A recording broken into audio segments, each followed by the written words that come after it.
A 7 giornate dal termine, i liberi sestresi primi a 7 punti sul Santa Tiziana. Se la capolista deve quindi solamente cercare di gestire il vantaggio, invece gara fondamentale per il Montoggio, terzo a +1 sulle cavallette, +2 sulla Ronchese. Appare invece forse più complicato l'aggancio alla seconda piazza distante 5 lunghezze. Il grande assente del match è lo squalificato Disanto, mentre tra le file del Montoggio rientra dalla squalifica Marasciuolo. Subito capolista in avanti, con Riviera protagonista a murare con i piedi prima su Piscitelli sugli sviluppi di un piazzato, poi su Moreno Curabba da distanza ravvicinata. Il Montoggio replica con il destro masticato di Santinelli sul cross dal fondo di Milone. Ben altra cosa è il mancino architettato da Moreno Curabba al minuto 32, un sinistro terrificante che scuote la traversa prima di insaccarsi una rete pesantissima, quella del centrocampista, con qualche centinaia di presenze in Serie D. Il suo 14° centro rischia di chiudere i discorsi in termini di classifica. A 3 minuti dal riposo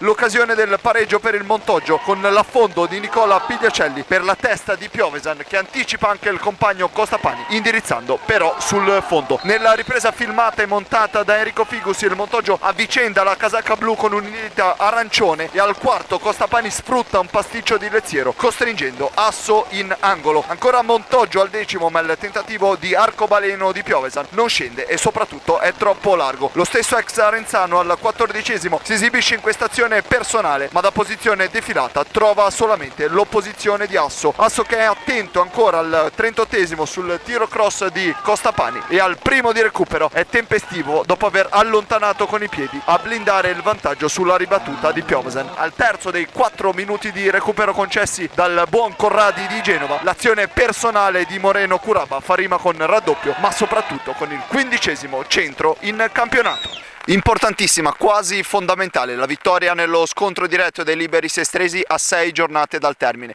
Quello che ha impressionato nella squadra di Vacca è stato proprio l'ordine, il raziocinio con cui è riuscita ad amministrare il vantaggio.